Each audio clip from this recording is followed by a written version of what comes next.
Bonjour à tous, j'espère que vous allez bien. Aujourd'hui, je vais vous parler d'une petite loi, d'un petit concept que j'ai appris il y a plus de 15 ans, qui me sert énormément aujourd'hui dans mes formations en ligne ou dans des missions de conseil que je peux réaliser chez les clients. Un des indicateurs clés dans une production ou même dans un service, c'est le délai client, votre capacité à honorer dans un intervalle de temps une demande d'un client, c'est-à-dire le temps de traitement d'une commande, le temps de production de cette commande ou de ce lot de production et le temps que va mettre ce lot de production à arriver chez le client par la logistique par exemple. Donc dans une production, on parle aussi également, si on se focalise que sur la partie production, d'un temps d'écoulement ou d'un temps de traversée. Donc toujours le moment où le lot de production va passer de la machine 1 à la machine 10 ou de l'étape 1 à l'étape 10, combien de temps ça prend pour produire, pour que la production arrive au bout de ce processus-là. Et il existe bien une relation entre l'encours de production que vous allez avoir dans votre production et également le débit global de cette ligne de production. Mais le mieux, c'est que je vous montre ça directement dans la simulation. Donc du coup, je vous montre rapidement comment ça fonctionne dans la 7 Shape School. Donc je vais prendre un petit niveau qui s'appelle le niveau maîtrisé, un encours de production, là, le niveau 39, qui fait partie de notre parcours Yellow Belt.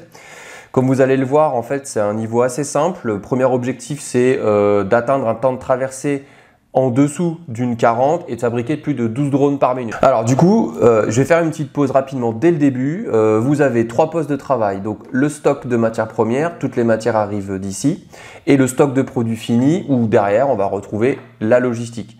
Tous les postes de travail vont au même rythme, à un temps de cycle de 3 secondes, donc le poste 1, le poste 2 et le poste 3. Volontairement, ils ne sont pas dans l'ordre.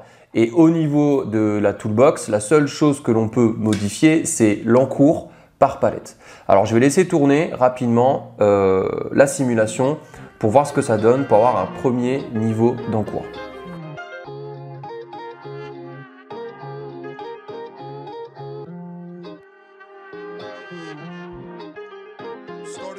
Donc je vais faire une pause juste ici. En fait, là, on se rend compte que le temps de traversée, il est en train de monter. Donc si je me mets dans le tableau de bord et que je vais dans mes indicateurs, on voit que l'encours augmente. Là, on est à un encours de 32 pièces à 1 minute, grosso modo. Et on voit que le temps de traversée augmente. Et l'objectif est d'avoir un temps de traversée de 1,40. Et on voit ici qu'on est plutôt à 2,40. Ce qu'on peut évidemment regarder aussi, c'est le débit de chacun de mes postes. On voit qu'on a un TRS de 52%, c'est-à-dire qu'en fait, mes 3 secondes, je suis plutôt à 6 secondes de temps de cycle. Et donc, la loi qui relie l'encours de production, le débit de votre ligne et le temps de traversée s'appelle la loi de Little. Vous allez tout simplement diviser l'encours de production qu'il y a dans votre chaîne de production au global et le débit global de cette ligne. Et ce débit va être donné du coup par soit le poste de travail unique que vous allez avoir, soit le poste le plus lent d'un ensemble, d'une chaîne de production. Contrairement au temps de cycle, où lui, le temps de cycle sera exprimé en temps par quantité de pièces, c'est-à-dire 10 secondes ou 10 minutes pour fabriquer une pièce. 32 drones en encours et on a un temps de cycle de 6 secondes. Donc 32 et qu'on multiplie par le temps de cycle du goulot, vous voyez qu'on est à 192 secondes. Donc si je divise ça par 60, on est à peu près à 3 minutes et quelques.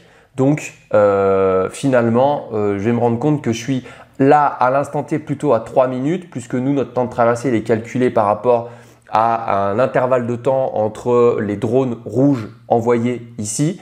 Mais si on regarde l'encours qu'on a sur chacun des postes, on a un encours ici de 9 drones sur le poste 1. Sur le poste 3, on a un encours de 5 plus 8 drones en encours et du coup, on a un encours sur le poste 2 de 6 drones. Donc, on voit qu'on a environ une trentaine de drones en stock puisqu'on a un indicateur qui nous le donne et donc le temps de traversée, lui, va s'allonger. Si je retouche la partie en cours de production, ça c'est le seul outil que j'ai, on va voir ce que ça donne. Donc ce que je vais faire, je vais descendre drastiquement mon encours de production. Je vais le baisser au minimum, c'est-à-dire 3 encours par palette. Je peux avoir que maximum 3. Je vais l'activer et on va voir ce que ça donne et on va voir l'impact sur mon temps de traversée.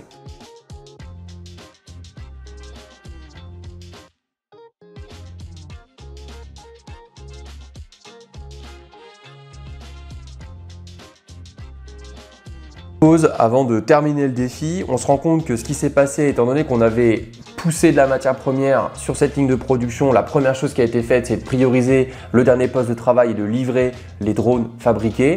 Et donc, mécaniquement, ce qu'on voit sur la partie temps de traversée, c'est que mon encours a baissé et donc mécaniquement, mon temps de traversée a baissé. Puisque, point de vue du client, si je me positionne au niveau du stock de produits finis, j'ai reçu plus de drones dans un intervalle de temps de 1 minute également. Donc, le temps de traversée a baissé.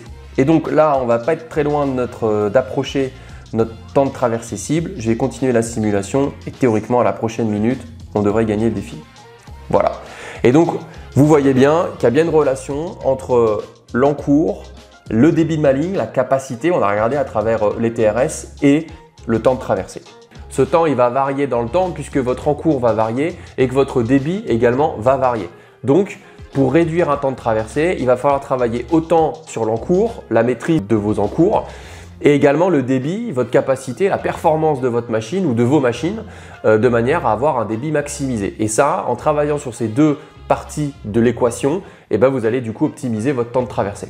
Donc c'est comme à la caisse du supermarché, plus il va y avoir de monde devant vous, moins la caissière sera efficace, plus vous allez passer de temps dans cette file d'attente, plus vous allez mettre de temps à traverser le process, et à contrario, moins il y aura de monde, plus la caissière sera efficace, moins vous passerez de temps dans le process. Bon, j'espère que cette vidéo vous aura aidé à y voir un petit peu plus clair entre la relation entre l'encours, votre capacité de ligne de production et le délai que vous allez pouvoir donner à votre client. Je vous dis à très bientôt pour une prochaine vidéo. Ciao, ciao!